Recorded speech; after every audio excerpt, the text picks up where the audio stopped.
Hi, Mr. Sapone here, and today we're going to look at error and percent error. So error is very simple to define. It's simply a measured value minus an accepted value. And if we were to look at any science references, textbooks, or online charts, tables, aluminum is usually defined to have a density of around 2.7 grams per centimeter cubed. And that's an accepted value. When we look in science references or science tables, usually somebody in a very fancy lab with very precise and very fancy instruments measured the density of aluminum at a certain temperature, and they decided that it was 2.7 grams per centimeter cubed. Now we can take a block of aluminum in lab or in class, and we can measure the density of it, and we might not get the exact same number, but hopefully we'd get something relatively close to that value. And suppose you do perform an experiment. I give you a block of aluminum, and you determine its mass and its volume using water displacement. And it turns out that your block of aluminum has a density of 2.8 grams per centimeter cubed. That is your measured value. The accepted value is 2.7. Your measured value is 2.8. And if we wanted to calculate your error, it would be very simple. We take the measured value, 2.8, and subtract the accepted value, 2.7, and we get an error of 0.1 grams. And error can be positive or negative, and it's positive if your result is above the accepted value. It's going to be negative if your result's below the accepted value. But error isn't always very useful. Sometimes it doesn't help us very much, and we want to use something else. Let's suppose I assign you the task of measuring a 10-foot long table. Now, I know this table is 10 feet long. That's the accepted value. And I want to see how close you can come to the actual results.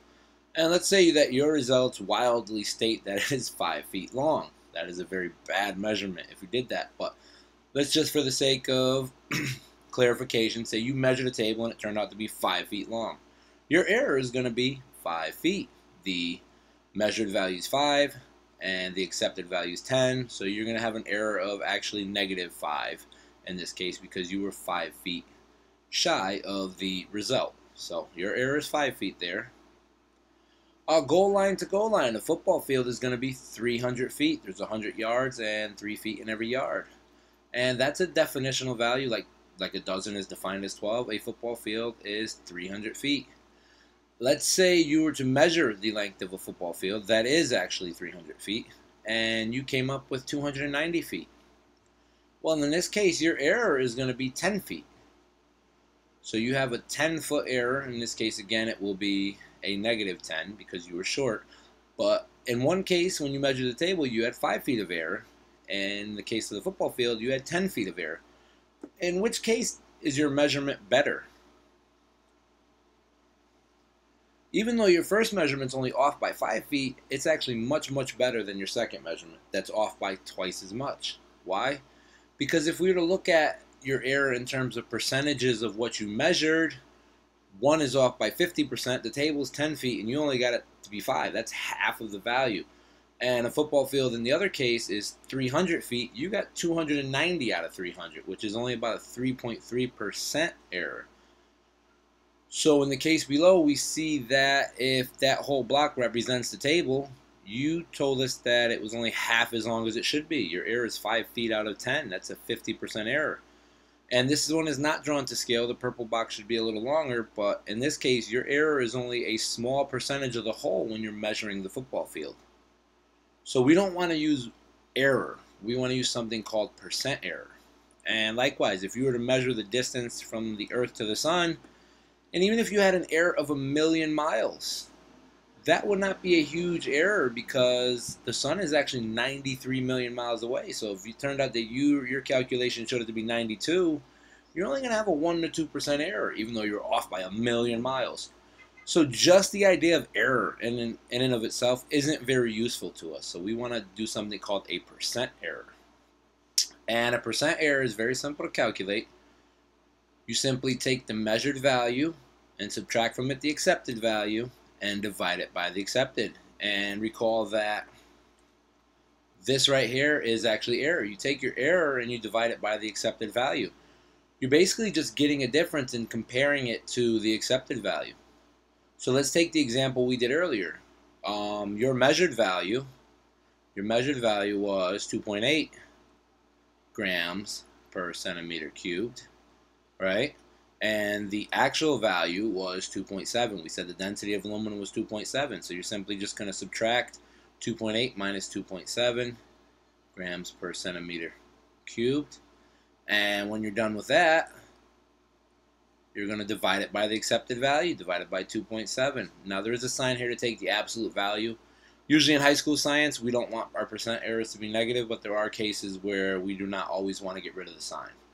But for the most part, we'll just keep our percent errors positive. And when you're done with that simple calculation, this is 0.1 divided by 2.7.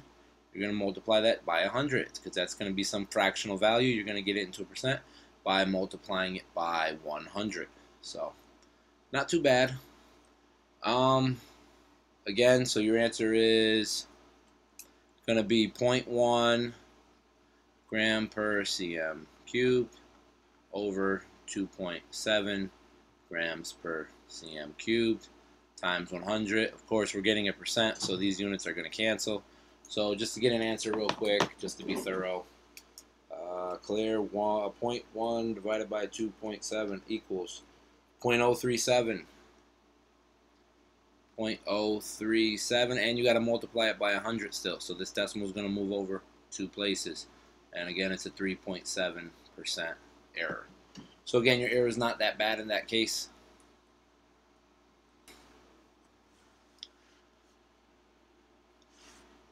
And let's just do one more example to make sure we got it down. So a student measured the temperature of boiling water and got an experimental reading of 97.5 degrees Celsius. Calculate the percent error.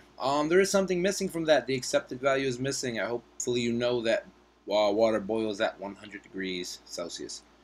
So your measured value equals 97.5 degrees Celsius, and we got to subtract from it the accepted value, which is 100 degrees Celsius, and we have to divide it by the accepted value. So we're getting a difference between our value and the accepted value, and then we are comparing it to the accepted value in fractional form.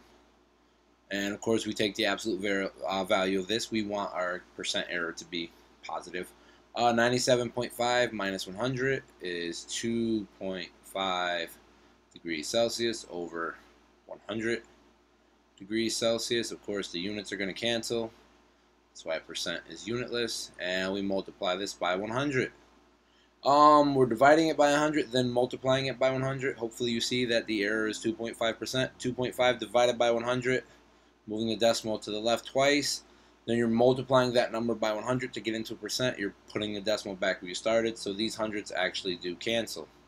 And you're left with 2.5% error, which isn't too bad. This is Mr. Sapone. Hopefully you understand error and percent error, and you can calculate them now.